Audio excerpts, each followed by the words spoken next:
აუცილებლად უნდა აღინიშნოს, რომ ჩვენ დღეს საქართველოში არ გვაქვს სამართლიანი სასამართლო. შესაბამისად, ყველა მათი განაჩენი არის განსაკუთრებით პოლიტიკოსების მიმართ პოლიტიკურად მოტივირებული.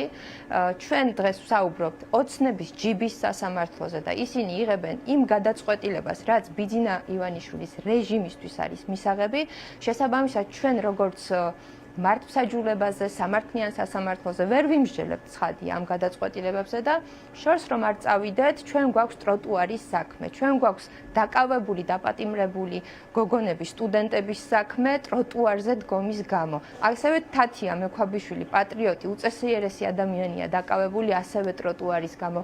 ყავს ცრუმოწმეები, პროკურორები, ტროტუარის საქმის პროკურორები, მოსამართლეები ისევ ამ საქმეებზე. და რეალურად დღეს ქართული ოცნების რეჟიმი როგორ ექცევა სასამართლოს, პროკურატურას, საგამოძიებო სისტემას, სტრუქტურებს, ღირსება აყრილია დღეს ყველა ეს სტრუქტურა ქართული ოცნების რეჟიმის პირობებში. ისინი დავალებებს ასრულებინებენ ამ ადამიანებს, ესენი ასრულებენ დავალებებს და რეალურად ამ ყველაფერს არანაირი საერთო არ აქვს სამართლიან სასამართლოსთან და სამართლიან გადაწყვეტილებებთან. შესაბამისად, მე რა თქმა უნდა, ჩემი პოზიციაც არის ესეთი, რომ ეს არის აბსოლუტურად პოლიტიკურად მოტივირებული საქმე. ლევან ხაბეიშვილი რაზე დააპატიმრეს, ყველას გვახსოვს, ხო?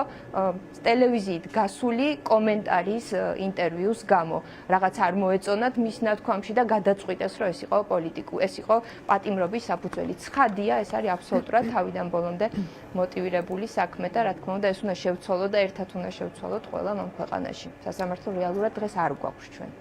კი ბატონო, და ქალბატონ ქეთი, მოდით ვისაუბროთ იმ ინიციატივაზე, რომელიც დღეს თქვენ გააშღერეთ, გულისხმობ მოქალაქეების მხარდაჭერისა და კოორდინაციის ცენტრი შექმნა თქვენმა პოლიტიკურმა გუნდმა. მოგვიყევით, რა ტიპის პლატფორმა არის ეს საზოგადოებას მაყურებელსაც, რომ ჰქონდეს წარმოდგენა, რა ტიპის მხარდაჭერის ან კოორდინაციის გაწევა შეგიძლიათ თქვენ ამ შემთხვევაში, როგორც ოპოზიციაში მყოფ პოლიტიკურ პარტიას?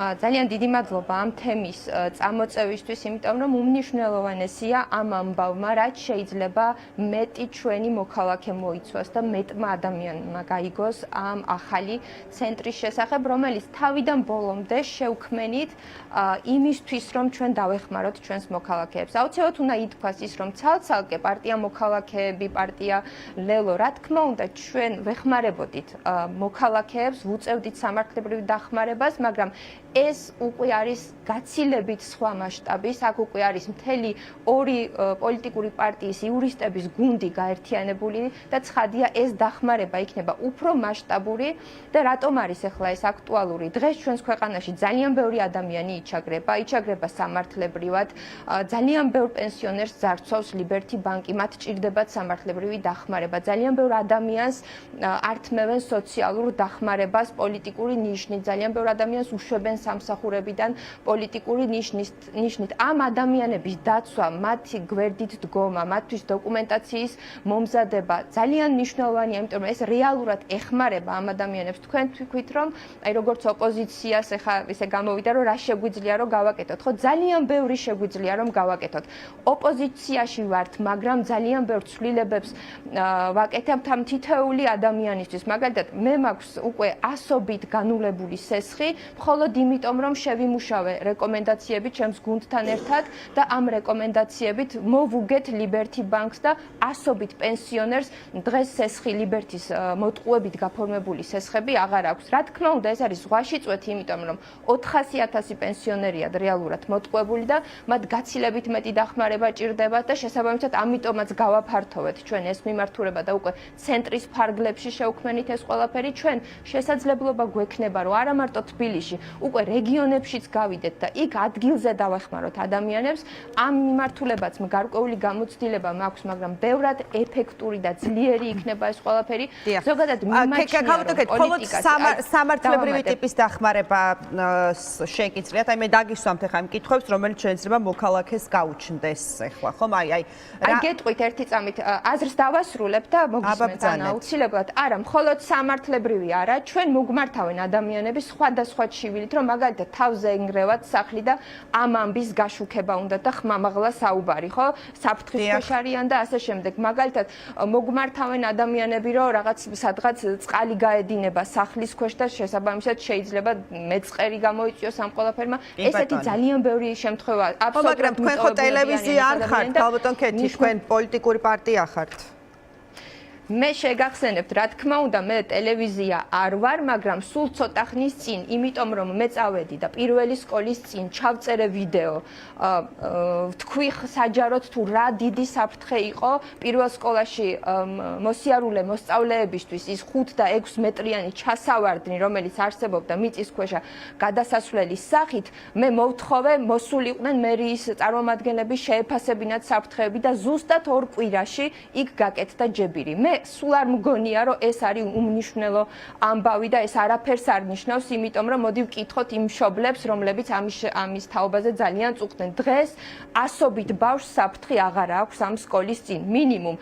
ასევე გითხარით პენსიონერები, რომლებიც წამალს ვერ ყიდულობდნენ, იმიტომ რომ ძალიან დიდ ნაწილს აჭრიდა მოტყუებით გაფორმებული სესხის გამო ლიბერთი ბანკი და ამ ადამიანებს უკვე შეუძლიათ, იმიტომ რომ მხოლოდ იმიტომ რომ გვერდით დაუდექი, აქ არ იყოს სამართლებრივი დახმარება, უბრალოდ გვერდით დაუდექი, უბრალოდ ბანკში გავყევი, მანამდე მათ განცხადებას უბრალოდ არც იბარებდა ლიბერთი ბანკი, რის უფლებაც არ აქვს, იმიტომ რომ მე ვიყავი ამ ადამიანის გვერდით, ათობით ასეთი ადამიანი იყო, ჩაიბარეს განცხადება, მიუვიდა 2 დღეში პასუხი და მას დღეს ეს ლიბერთის ყაჩაღობით გაფორმებული სესხები აღარ აქვს. ეს არის ძალიან მნიშვნელოვანი. ასე შემიძლია გავიხსენო მარტო ხელამშობლები, რომლებაც მომთხოვეს დასახმარებლად, რომლებიც იყვნენ სახლიდან გამოსახლების საშიშროების წინაშე, უბრალოდ მუქარით ასახლებდნენ, იმიტომ რომ ვიღაც მაღალჩინოსნის ნათესავს ეკუთვნოდა სახლი და ასე შემდეგ. მოკლედ დავეხმარეთ ამ ადამიანებს და აქვე მინდა ხაზი გაუსვა, რომ თუ ჩვენ გვაქვს პრეტენზია, რომ ვართ პოლიტიკოსები,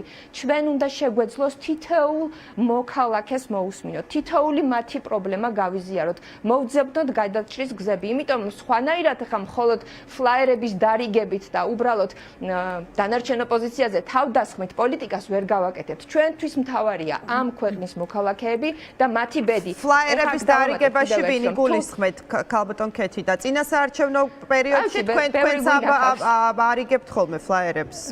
ხო და ნახეთ, მე ხაზი გავუსვი, რომ მხოლოდ ფლაიერების დარიგება არ არის პოლიტიკის კეთება თქო. ამას გეუბნებით. ძალიან მნიშვნელოვანია ადამიანებამდე მივიდეთ, დაველაპარაკოთ, მოვუსმინოთ, ავუხსნათ ამ ხალხს, რომ მათ აქვთ საშუალება და შესაძლებლობა სწორი ხელისუფლების ფარგლებში, რომ იცხოვრონ უკეთესად, გქონდეთ ცხოვრების ბევრად გაუმჯობესებული ხარისხი, ვიდრე არიან ეხლა. ეხანდელ ადამიანებს, პენსიონერებს საერთოდ არ წარმოუდგენიათ თუ შეიძლება თვიდან თვემდე თავის გატანის იქით კიდევ რაიმე ცხოვრება. მათ არ წარმოუდგენიათ კინო, თეატრი, ოპერა, მოგზაურობაზე და მუზეუმებზე ხო ზედმეტია საუბარი. მათ ცხოვრება არის უბრალოდ დროის გალევა. ამიტომ ჩვენ ამ ადამიანებს ვეხმარებით. ნახეთ, მიუხედავად იმ ძალიან დაძაბული პოლიტიკური გარემოსი, რაც გვაქვს, ჩვენ ახლა წარმოვადგენთ რეალურად კოალიციას, რომლის ერთ-ერთი ლიდერი დღეს საპატიმროშია, დანარჩენ ლიდერებს აბსურდული ბრალი აქვთ წაყენებული. ჩვენ მუშაობთ როგორც ქვეყნის შიგნით, ასევე საერთაშორისო ველზე ძალიან აქტიურად, მაგრამ პარალელურად ჩვენ ვუსმენთ ჩვენს მოქალაქეებს და ჩვენ პულსზე გვიდევს ხელი, ჩვენ ზუსტად ვიცით რა უნდა გავაკეთოთ. ხელისუფლებაში მოსვლის შემდეგ, მაგრამ ოპოზიციაშიც ვეხმარებით ამ ადამიანებს. გასაგებია. ქალბატონ ქეთი და ის სამართლებრივ ნაწილსაც მინდა რომ შევეხვა თქვენ ბრძანეთ დღეს ამ განცხადებას რომ აკეთებდით, რომ თქვენს უფლებებს დავიცავთ ყველგან, მათ შორის დავიცავთ სასამართლოშიცო. ცოტა მეტი სიცხადე რომ შევიტანოთ ამ კუთხით, ალბათ თქვენი იურისტები გაუწევენ, ხო? ბუნებრივია პარტიაში ვინც ყავთ იურისტები მომსახურებას, ხო? მაგრამ აი როგორ შეარჩევთ, ან რაღაც აი პოლიტიკასთან უნდა იყოს კავშირში ის სამართლებრივი პრობლემა, რომლითაც უნდა მოგმართონ მოქალაქეებმა, თუ არან სხვავებთ.